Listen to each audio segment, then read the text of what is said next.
नमस्कार। नमस्कार।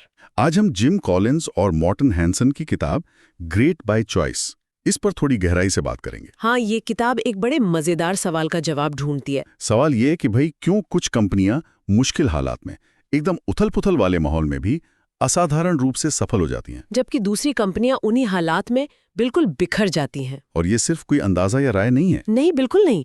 ये तो 20 साल के डेटा पर आधारित है।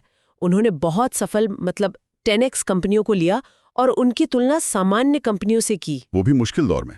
तो चलिए समझते हैं कि वो कौन से सिद्धांत हैं जो ये फर्क पैदा करते हैं। बिल्कुल। किताब का जो सार है वो ये कि महानता कोई किस्मत की बात नहीं है। ये सोच समझकर लिए गए फैसलों, अनुशासन और सही सिद्धांतों का नतीजा है, खासकर तब जब माहौल अनिश्चित हो। तो पहला सिद्धांत क्या है? किताब में इसे 20 माइल मार्च कहा गया है। हाँ, इसका मतलब है एक स्थिर अनुशासित रफ्तार बनाए रखना। मतलब रोज एक तय दूरी या एक तय लक्ष्य पूरा करना, चाहे मौसम अच्छा हो या खराब, माहौल आसान हो या मुश्किल। सही कहा। महान कंपनियां न तो जोश में आकर बहुत तेज भागती हैं, न ही डर कर एकदम रुक जाती हैं। उनकी अपनी एक लय होती है। तो सीख ये हुई कि भावनाओं से ज्यादा अनुशासन जरूरी है। बिल्कुल। ये स्थिरता ही लंबे समय में कमाल के नतीजे देती है। अच्छा, अगला सिद्धांत है fire bullets then cannon balls. Fire bullets then cannon balls, मतलब पहले छोटी गोलियां चलाओ फिर तोप दागो। हाँ, कुछ वैसा ही। मतलब ये कि 10x लीडर कोई भी बड़ा दांव लगाने से पहले, बड़ा निवेश करने से पहले छोटे छोटे प्रयोग करते हैं, पायलट प्रोजेक्ट्स चलाते हैं। अच्छा, ताकि पता चल सके कि आइडिया काम करेगा या नहीं। एग्जैक्टली। वो पहले सीखते हैं, परखते हैं, और जब किसी चीज के सफल होने का पुख्ता सबूत मिल जाता है तब उस पर पूरी ताकत लगाते हैं। मतलब पहले ठीक से निशाना साधो, फिर पूरे दम से हमला करो, अंदाजे पर नहीं। बिल्कुल। अच्छा, अब रिस्क की बात आती है। क्या ये कंपनियां रिस्क नहीं लेती? हाँ, ये सवाल तो है, क्योंकि बिजनेस में रिस्क तो होता ही है। लेती हैं, बिल्कुल लेती हैं, लेकिन उनका तरीका अलग है। तीसरा सिद्धांत है leading above the death line. Death line से ऊपर रहना मतलब ये कि साहसी बनो, आगे बढ़ो, नए काम करो, पर ऐसा कोई रिस्क कभी मत लो जो आपकी कंपनी को या आपके पूरे प्रयास को ही खत्म कर दे। अच्छा, मतलब एक सीमा होती है, उस सीमा को नहीं लांघना है। हाँ, बिल्कुल। साहसी बनो पर बेवकूफ नहीं, वो फर्क समझना जरूरी है।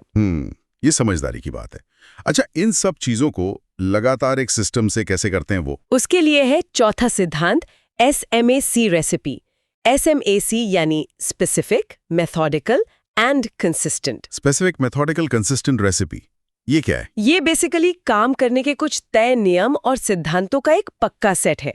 हर सफल कंपनी की अपनी एक रेसिपी होती है। अच्छा, जैसे उनके अपने उसूल, काम करने का तरीका। हाँ, बिल्कुल। और सबसे जरूरी बात, वो इन नियमों पर टिके रहते हैं, चाहे हालात कितने भी बदल जाएं। ये रेसिपी उन्हें स्पष्टता देती है और मुश्किल समय में भटकने से बचाती है। मतलब क्लैरिटी और कंसिस्टेंसी, ये दो चीजें अहम है। बिल्कुल। अच्छा, अब वो सवाल जो शायद बहुत लोग सोचते होंगे, लक यानी किस्मत का क्या? हाँ, ये तो बड़ा सवाल है। क्या ये 10x कंपनियां ज्यादा लकी थी? किताब कहती है ऐसा नहीं है। पांचवा आइडिया है return on luck. Return on luck, किस्मत पर मिलने वाला रिटर्न। हाँ, रिसर्च बताती है कि अच्छी और बुरी किस्मत, अच्छे और बुरे मौके लगभग सबको बराबर ही मिलते हैं, 10x कंपनियों को भी और बाकियों को भी। तो फिर फर्क कहाँ है? फर्क इस बात में है कि आप उस किस्मत का करते क्या हैं। जब अच्छी किस्मत दरवाजे पर आती है तो क्या आप उसका फायदा उठाने के लिए तैयार हैं? और जब बुरी किस्मत आती है तो क्या आप उससे जल्दी संभल पाते हैं? एग्जैक्टली। 10x कंपनियां अच्छी किस्मत को भुनाने के लिए तैयार रहती हैं और बुरी किस्मत से भी सीखकर जल्दी वापसी करती हैं। क्यों? क्योंकि उनके पास वो अनुशासन, वो तैयारी और वो स्मैक रेसिपी होती है। मतलब वो किस्मत के भरोसे नहीं बैठते, बल्कि किस्मत अच्छी हो या बुरी, अपने सिस्टम पे टिके रहते हैं। बिल्कुल। किस्मत का इस्तेमाल करते हैं, उस पर निर्भर नहीं रहते। ये तो बहुत दिलचस्प बात है। अच्छा, ये सब करने वाले लीडर कैसे होते हैं? उनमें क्या खास बात होती है? किताब कहती है उनमें 3 खास गुण होते हैं। पहला, वो जुनूनी तौर पर अनुशासित होते हैं, फैनेटिकली डिसिप्लिन्ड। दूसरा, वो तथ्यों और सबूतों के आधार पर सोचते हैं, एम्पेरिकल थिंकर्स, अंदाजों पर नहीं चलते। और तीसरा? तीसरा, वो हमेशा संभावित खतरों के लिए तैयार और सतर्क रहते हैं। प्रोडक्टिवली पैरानॉइड मतलब वो हमेशा सोचते रहते हैं कि क्या गलत हो सकता है और उसके लिए तैयारी रखते हैं। प्रोडक्टिवली पैरानॉइड मतलब सकारात्मक रूप से शक्की या सतर्क रहना। हाँ, और उनमें जिम्मेदारी का एहसास बहुत गहरा होता है। तो अगर पूरी बात को समेटें तो ग्रेट बाय चॉइस यही सिखाती है कि महानता कोई संयोग या हादसा नहीं है। नहीं, बिल्कुल नहीं। ये अनुशासन, तैयारी और मुश्किल हालात में भी समझदारी से सही चुनाव करने का नतीजा है। जैसा किताब में कहा गया है, सफलता इस बात में नहीं है कि आप अराजकता से बच जाएं, बल्कि इस बात में है कि आप उसे समझदारी से पार कैसे करते हैं। और जाते जाते सोचने के लिए एक बात छोड़ जाते हैं।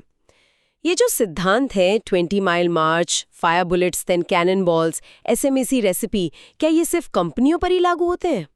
अच्छा सवाल है।